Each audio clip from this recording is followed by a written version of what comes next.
गरीब बच्चों की होली।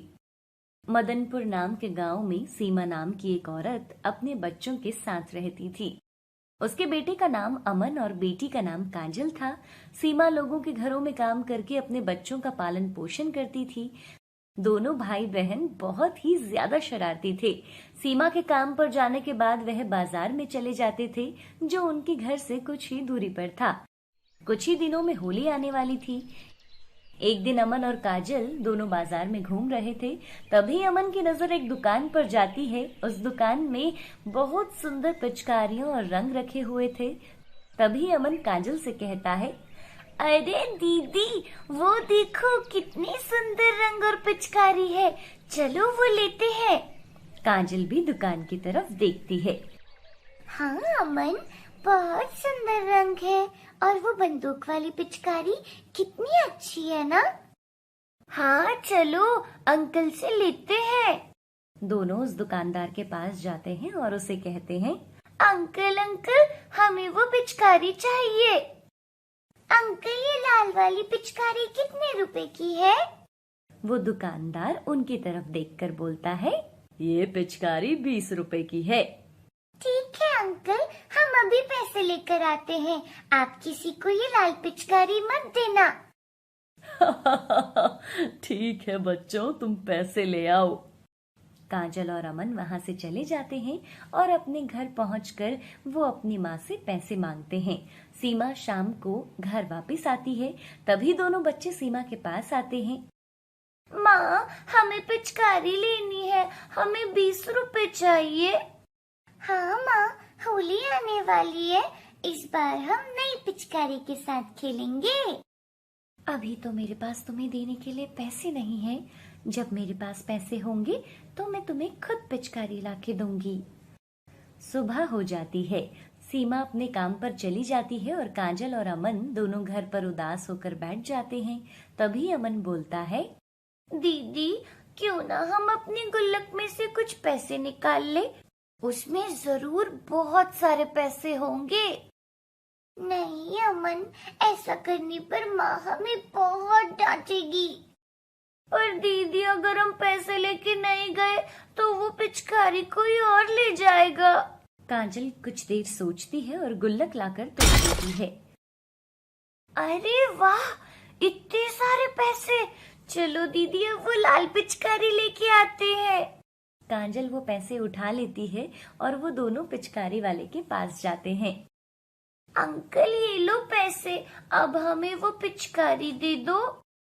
पिचकारी वाला देखता है कि उनके हाथ में सिर्फ 8 रुपए हैं। बच्चों, ये तो बहुत कम पैसे हैं, इसमें ये पिचकारी नहीं आएगी। ये सुनकर वो उदास हो जाते हैं और उसी दुकान के पास बैठ जाते हैं।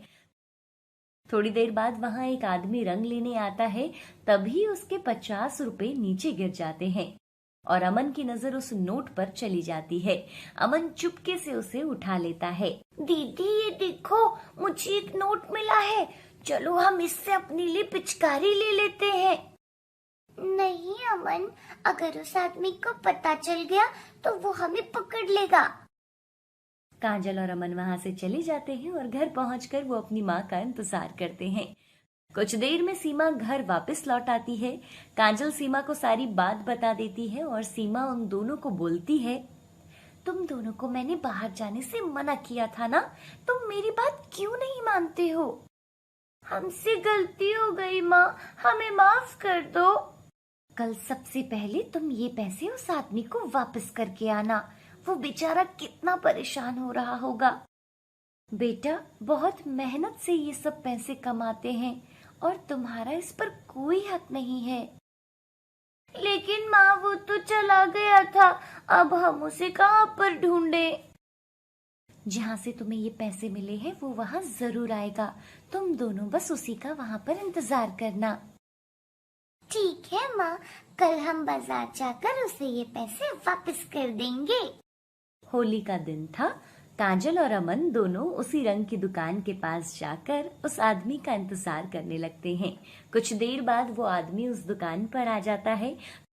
तभी अमन काजल से बोलता है, दीदी, ये देखो वही आदमी जिसके ये पैसे हैं। चलो अमन, उसको जल्दी से ये पैसे दे आते हैं। काजल और अमन दोनों उसके पास जाते हैं और उसे वो पैसे दे देते हैं। अंकल, कल आपके ये पैसे गिर गए थे, ये लीजिए। शुक्रिया बेटा, तुम्हारा क्या नाम है? मेरा नाम अमन है। बहुत अच्छे संस्कार दिए हैं तुम्हारे माता पिता ने तुम्हें, नहीं तो कौन किसी के खोए पैसे वापस करता है। आज होली का दिन है तो तुम अपना इसे उपहार समझकर रख लो। नहीं अंकल, हमारी माँ ने पैसे लेने से मना किया है, आप इसे वापस ले लीजिए। वह आदमी काजल की बात सुनकर बहुत खुश हो जाता है और उनसे वो पैसे वापस ले लेता है। ठीक है, लेकिन तुम होली खेलने के लिए पिचकारी और रंग तो ले सकते हो ना? अमन तुरंत बोलता है, हाँ अंकल, हमें वो लाल वाली पिचकारी चाहिए। वो आदमी हंसते हुए दुकानदार से बोलता है, हाँ भाई, ये लाल वाली पिचकारी और रंग इन दोनों को दे दो। वो दोनों वो पिचकारी और रंग लेकर बहुत खुश हो जाते हैं और उस आदमी को शुक्रिया करते हैं। अमन और काजल वो उपहार लेकर घर वापस आ जाते हैं और सारी बात अपनी माँ को बताते हैं। देखा बच्चों, अगर तुम किसी दूसरे की मदद करते हो तो वो भी तुम्हारी मदद करता है। फिर वो सब मिलजुल कर होली खेलते हैं और एक दूसरे को खूब रंग लगाते हैं। आप सभी को नाइट ड्रीम स्टोरीज की तरफ से बहुत बहुत शुभकामनाएं। हैप्पी होली।